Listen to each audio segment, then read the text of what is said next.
So without much further ado, I am very pleased to turn the stage over to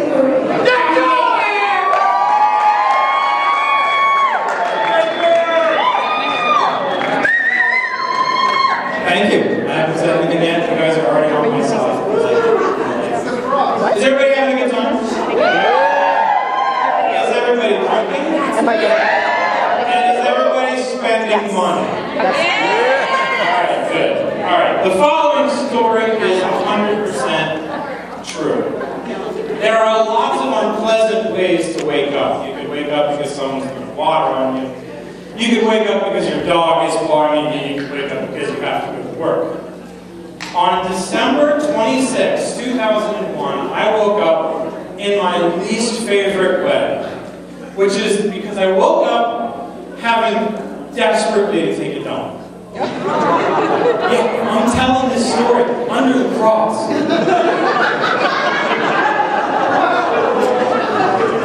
So if it shifts or moves, somebody yell.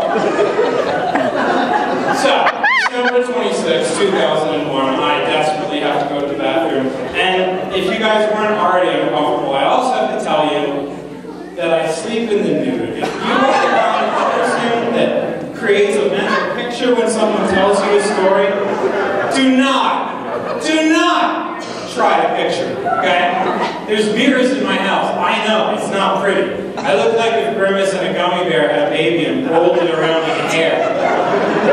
If you guys see my wife tonight, give her a hug. Because she sees it every day. So I'm just setting the stage. It's the day after Christmas, 2001. I am naked, I've just woken up, I'm alone in the house, my wife has gone off somewhere, and this is before I was a dad, so it's just me. And I'm walking down my hallway to the bathroom, as you would do. Now this is the point in the story where I reached a fateful decision. And that decision was that instead of turning left and going into the bathroom, I turned right to the landing of my stairs.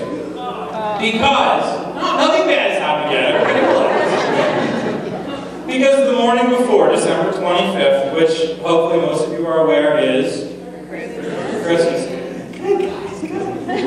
My wife gave me a book about Legos, and it may surprise none of you to realize that I am the kind of grown man for whom a book about Legos is a perfect Christmas gift. So the plan is, go downstairs, get the book from under the tree, take it back upstairs, and take care of business. Spend the next 30 minutes reading about Legos while my legs go numb, which is pretty much how I spend most of the time. And the first part of the plan, the going downstairs plan, went relatively well, except that I did it a lot faster than I intended, with my legs sticking straight up in the air while clawing at the wall and making monkey noises. Did everybody follow that? Are you still have the picture? Well, not the picture of me naked, but your picture of me going downstairs. I think everybody likes to think that in a moment of crisis they have some sort of an inner cool that comes out. I discovered that in my moment of crisis I make the following noise. Ooh! Ooh! So I did that the whole way downstairs. Monkey noises. Ooh, ooh, ooh, ooh, ooh. Not cool at all. Which, considering that I'm naked in this story, I'm making cool has left the building at this point. So now, we're like about 3 minutes into my morning, December 26, 2001, and I am lying in a heap at the bottom of my stairs, naked, in quite a lot of pain, and doing that kind of mental triage that you do when you fall down a flight of stairs, figuring out what still works, what stopped working, what's broken, looking for bones sticking out. And fortunately, I realized that I'm mostly intact and I'm mostly functional. My head hurts because it hit like every single step on the way down. And my ass hurts because it hit every single step on the way down. But things are still moving and nothing seems to be broken, and I realized that I still really have to go to the bathroom. So I picked myself up, and I sort of lumbered to the Christmas tree, as you would do when you ever go to the bathroom. Because there's no way I'm not reading that book. Alright, I had a plan and I'm sticking with it. So I get the book, I go to the bathroom, I'm not going to describe it to you guys. You probably were expecting I was, but no, we're gonna let you just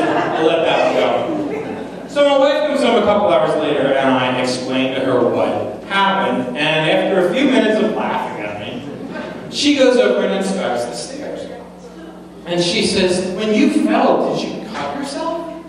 And I said, no, I'm banged up, but I'm not, I didn't break skin, I'm okay. She says, well, there's a stain on the bottom step. Don't ruin it for the slow people. We're getting there. So I go over and look, this is for the slow people now. And yes, on the bottom step, there is a brown stain. After falling down the stairs, butt naked, really having to go to the bathroom. I shit the stairs. Can I say that? Did anybody bring their kid to the open bar event?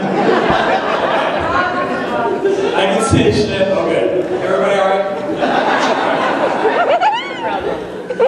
Now, husbands, you guys are probably already comfortable with the fact that you don't have a ton of authority in your marriage. You know, but I want you all to understand that a guaranteed, surefire way to lose every last bit of leverage you will ever have is to take a dump on any non-toilet surface. Every argument from this point on in your life is going to go something like this. I don't really know if peach is the color I want in the living room.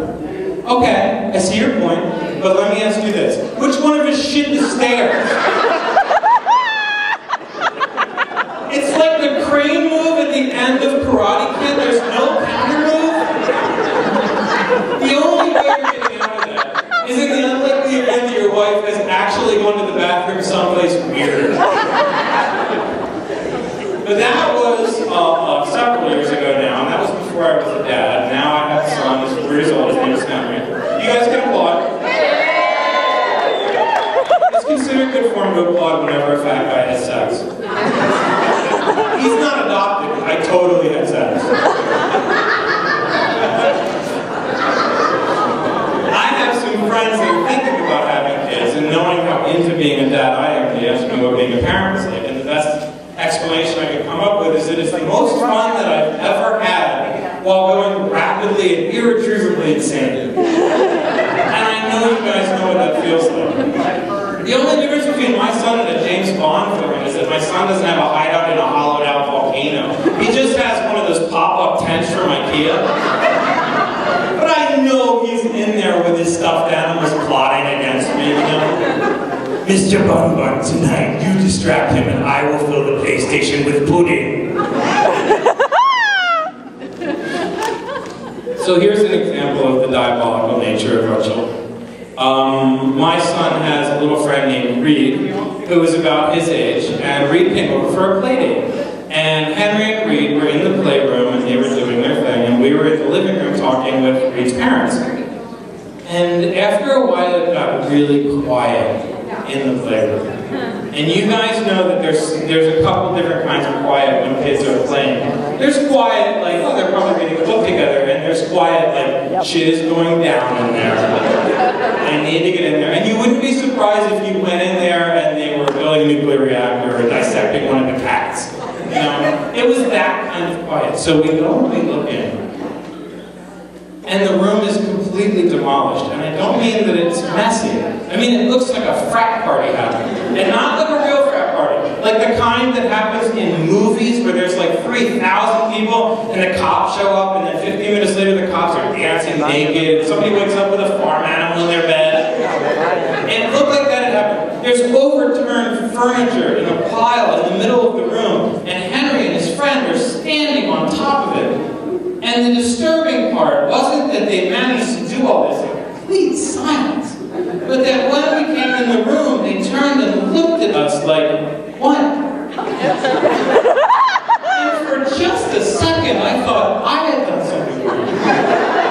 You know, like, oh, did I disturb you guys while you were dismantling the house? I am so sorry. Please continue. They get into your head and they make you think that you're the screwed up one, you know? And don't we all secretly fear that we're the worst parents in the world? Yep. Every single one of you thinks that nobody else in this room knows that you're the crappiest parent and that you're just destroying your child one bad decision at a time. I was actually in a sandwich shop today and I was alone. I didn't have my family with me. And a woman came in that had a little boy that was about Henry's age.